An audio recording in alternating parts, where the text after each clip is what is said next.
Good morning. I, Miss Kavalpreet Kaur Puri, welcome you to my YouTube channel Kavalpreet Ma'am.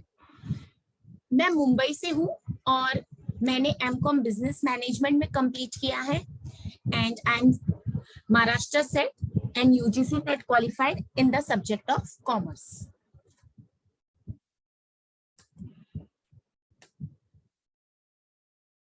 अब आप सबको पता है कि 2022 के फॉर्म्स रिलीज हो चुके हैं, तो होप सो आप सबने फॉर्म्स भर दिए. लास्ट डेट के लिए ना रुकिए, because it is always better to fill the form as early as possible. और 20th मई तक उसकी कुछ लास्ट डेट है, तो प्लीज फिल द फॉर्म. और आज मैं आपके साथ पेपर 1 का कम्युनिकेशन टॉपिक के कुछ क्वेश्चंस डिस्कस कर लेते हैं, जिससे आपको आसानी हो जाएगी स्टडी करने के लिए. तो जब भी हम कभी कोई सब्जेक्ट या टॉपिक पढ़ने जाते हैं, बहुत जरूरी हो जाता है कि हम उसके सिलेबस को समझ लीजिए. ठीक है, तो ये कम्युनिकेशन का सिलेबस है पेपर 1 का जो एक टॉपिक है. और जब आप यूजीसी की वेबसाइट से क्वेश्चन स्टडी करते हैं या वहां पर आपने पेपर्स अपलोडेड देखे होते हैं, एनटी की वेबसाइट पर आपको पेपर्स अपलोडेड मिल जाएंगे. तो जब भी हम सिलेबस डाउनलोड करते हैं, हमें एक नोट रहता है पेपर 1 के नीचे कि हम एक्सपेक्ट करें 5 क्वेश्चंस पर टॉपिक. तो इसका मतलब है जब हमारे पास पेपर 1 में 10 टॉपिक्स है, तो हम पेपर 1 के कोई भी एक टॉपिक पर 5 क्वेश्चंस एक्सपेक्ट कर सकते हैं. और जैसे कि आप सबको पता है कि हमारे पास 10 टॉपिक्स है और हमारे 50 क्वेश्चंस आते हैं, तो 2 मार्क्स ईच हमारे क्वेश्चन रहता है. तो हर टॉपिक को हम 10 मार्क्स के हिसाब से स्टडी कर सकते हैं. अब ये जो कम्युनिकेशन टॉपिक है, इस पर भी हम 5 क्वेश्चंस एक्सपेक्ट करें, तो हमारे पास 10 मार्क्स टॉपिक है. तो पहले हम ये सिलेबस देख लेते हैं. कम्युनिकेशन के अंदर हमारे पास है meaning, types and characteristics of communication, effective communication. अब जब आप ऐसे कुछ वर्ड पढ़ते हैं, तो इफेक्टिव कम्युनिकेशन का मतलब क्या है? इफेक्टिव कम्युनिकेशन का मतलब रहता है जो चीज, जो कम्युनिकेशन जो रिजल्ट प्रोड्यूस कर सके. तो जब भी हम कोई वर्ड पढ़े, हमें उसका मीनिंग जानना बहुत जरूरी होता है, क्योंकि अगर आप नेट सेट के क्वेश्चंस देखें तो कुछ चीजें हमारी टर्मिनोलॉजी या वोकैबुलरी की वजह से भी हम इजीली क्वेश्चंस को सॉल्व कर सकते हैं. तो इस टॉपिक के अंदर हम पढ़ेंगे verbal and non verbal, intercultural and group communication, classroom communication. Next हमारे पास टॉपिक है barriers to effective communication. Barriers का मतलब रहता है ऑब्स्टेकल्स. कोई भी चीज के लिए जब भी हमारे पास कुछ हर्डल्स आती है, कुछ तकलीफें आती है, उसको हम बोलते हैं बैरियर्स. तो अभी जैसे अगर मैं यहाँ पर लेक्चर रिकॉर्ड कर रही हूँ और आपको कुछ डिस्टर्बेंस आ रहा है और आप तक मेरी आवाज क्लियरली नहीं जा रही, तो वो भी हमारा बैरियर टू इफेक्टिव कम्युनिकेशन है. नेक्स्ट हमारे पास है मास मीडिया एंड सोसाइटी. अब मास का मीनिंग क्या होता है, ये हम आगे डिस्कस करेंगे. What is mass media and society related questions आते हैं. ये जनरल क्वेश्चंस रहते हैं, तो आप न्यूज़पेपर, जर्नल्स या कोई भी अपडेटेड सोर्स पढ़ के जरूर जाइए. क्योंकि अगर 4 क्वेश्चंस हमारे पास कम्युनिकेशन टॉपिक से आ रहे हैं, तो एक क्वेश्चन हमारा मास मीडिया एंड सोसाइटी. अब इसको क्वेश्चन ये आ सकता है किसको नेशनल अवार्ड मिला, या ओलंपिक्स किधर हुए, या रिसेंटली अब हम जो पैंडेमिक से निकल रहे हैं, कोरोना वायरस पर क्वेश्चन आ सकता है. ठीक है, तो ये एकदम जनरल क्वेश्चन रहता है जो नॉट नेसेसरी हमारे सिलेबस से रहेगा. It can be something related to the recent event also. और as teachers, as budding teachers, हमको ये जनरल इंफॉर्मेशन अपने पास होनी बहुत जरूरी है. इसलिए मैंने यहाँ पर ये नोट दिया है. भले हमारे पास 4 ब्रॉड टॉपिक्स है और हमारे पास क्वेश्चंस एक्सपेक्टेड सिर्फ 5 है, तो डेफिनेटली यहाँ से हम एक क्वेश्चन पर टॉपिक एक्सपेक्ट कर रहे हैं. अब हम यहाँ पर गलती क्या करते हैं, हम ये सिलेबस को तो देख लेते हैं कि कितना छोटा सा है, बट कम्युनिकेशन के अंदर कितने टॉपिक्स हैं, meaning, types and characteristics of communication कितने हैं, ये हमें अंदर इन डेप्थ हमको क्या पता है, ये हमें पता ही नहीं रहेगा. तो ऐसा नहीं है कि ये छोटा सा ही टॉपिक है, इसके अंदर काफी हमको इन डेप्थ स्टडी करनी है. इफेक्टिव कम्युनिकेशन में वर्बल है, नॉन वर्बल है. अब वर्बल का मीनिंग क्या होता है, नॉन वर्बल का मीनिंग क्या होता है, ये जब हम ये सिलेबस को स्टडी करेंगे, क्वेश्चंस को डिस्कस करेंगे, तब हमें इसका मतलब जानना जरूरी है. अब इसमें सिर्फ इन्होंने वर्बल लिखा है, non verbal, intercultural, group communication या क्लासरूम. क्या इसके अलावा भी कुछ सब टॉपिक्स है? ये हमें जब सिलेबस को अंडरस्टैंड करना है, ये भी जानना बहुत जरूरी है. बैरियर्स टू इफेक्टिव कम्युनिकेशन के अंदर कितने टाइप्स के बैरियर्स हैं या कैसे क्वेश्चंस आते हैं। तो अगर हम सिर्फ इतना सा टॉपिक देख के चले जाए, और अगर आप कॉमर्स और मैनेजमेंट के स्टूडेंट है तो बैरियर्स टू इफेक्टिव कम्युनिकेशन आपने अपने मैनेजमेंट के सिलेबस में भी स्टडी किया, ऑर्गेनाइजेशनल बिहेवियर के सब्जेक्ट में भी स्टडी किया होगा। तो ऐसे आप इंटरडिसिप्लिनरी या अपनी डिसिप्लिन को भी जोड़ के यहाँ स्टडी कर सकते हैं।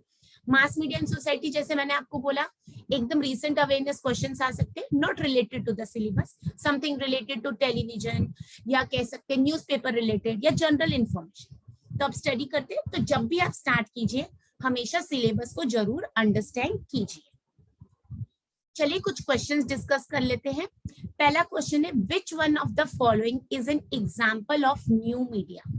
ठीक है, तो बहुत सिंपल क्वेश्चन है, ये रिसेंटली 2021 के क्वेश्चंस मैंने लिए। एग्जाम्पल पूछ रहे नॉन मीडिया, अब आप पूछेंगे न्यू मीडिया का, आप बोलेंगे इतना इजी क्वेश्चन आता है। यस, ऐसे नहीं कि सारे क्वेश्चंस डिफिकल्ट आते, हर टॉपिक्स में से 2 क्वेश्चंस या 1 क्वेश्चन तो बहुत इजी रहेगा।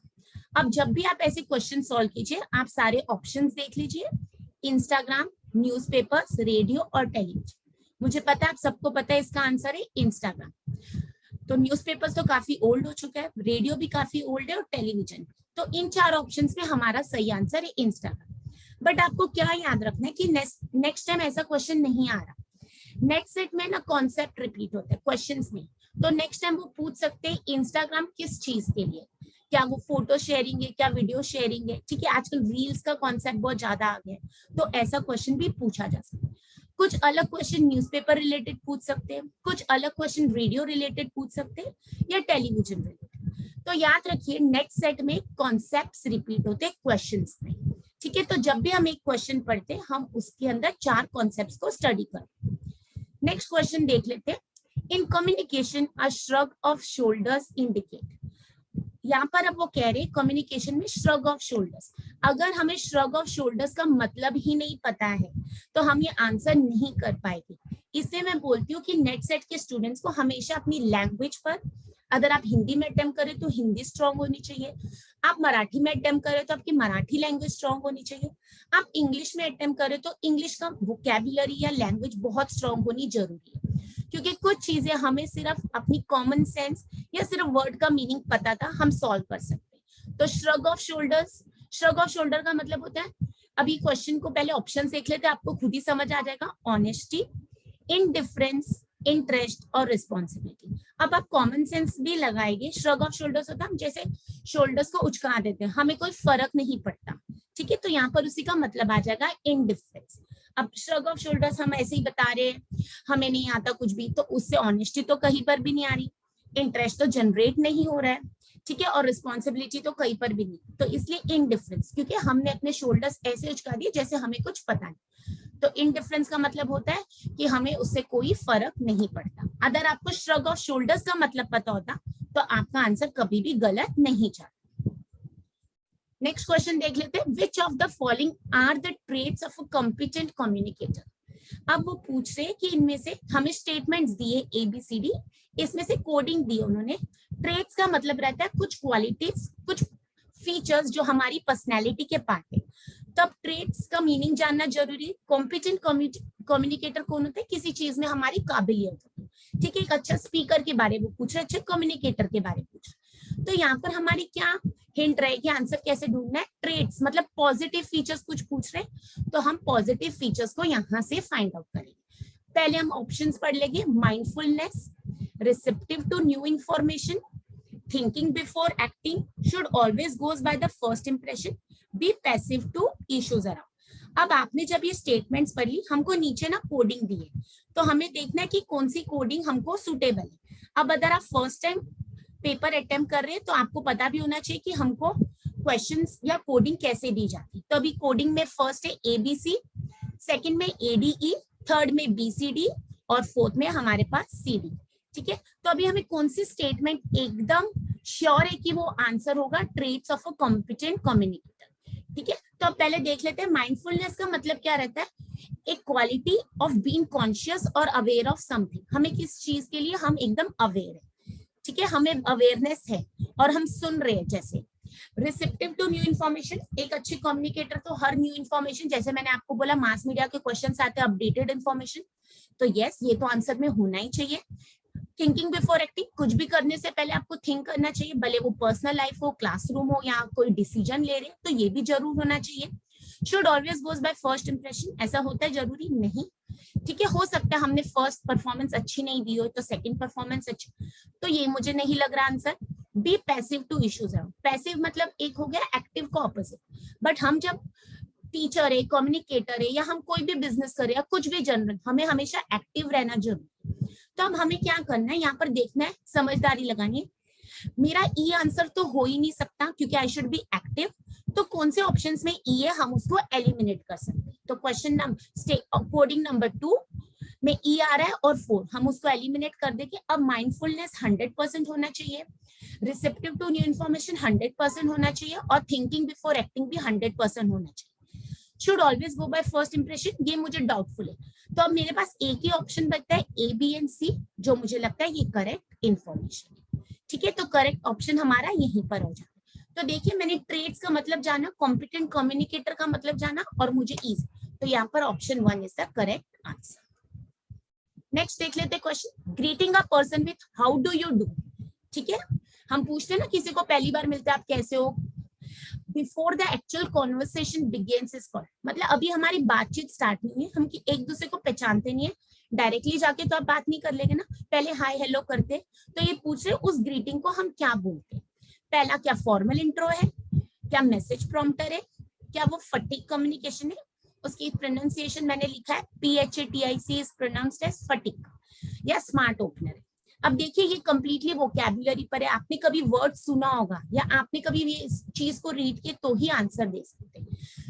तो यहाँ पर आंसर है हमारा थर्ड, फटीक कम्युनिकेशन, क्योंकि जब आप फटीक कम्युनिकेशन का कॉन्सेप्ट सिर्फ डेफिनेशन पे जानेंगे तो उसमें होता है, एक हम जब इनिशियल कन्वर्सेशन स्टार्ट करते हैं उसके पहले हम ये बातचीत करते हैं, ठीक है। आप कैसे हैं, मतलब डायरेक्टली आप जाके नहीं बोलेगी कि मैं टीचर हूँ, मैं नेट सेट को पढ़ाती हूँ, तो पहले आप एक हाई हेलो करेंगे, तो उसी को हम बोलते हैं फटीक कम्युनिकेशन। तो यहाँ पर आज मैंने 5 क्वेश्चंस डिस्कस किए, और आप देखिए 5 क्वेश्चंस में हमने 2-3 टॉपिक्स तो डिस्कस एक्स्ट्रा किए, क्योंकि मैं हमेशा कहती हूँ एक क्वेश्चन के अंदर हमारे पास 4 ऑप्शंस होते हैं जिसको स्टडी करना बहुत जरूरी है। तो आप 5 क्वेश्चंस में 20 टॉपिक्स पढ़ के जाते हैं, ठीक है। अगर आपको ये मेरा वीडियो अच्छी लगी तो प्लीज चैनल को सब्सक्राइब कीजिए, लाइक और शेयर कीजिए, and I wish you all the best and hope so.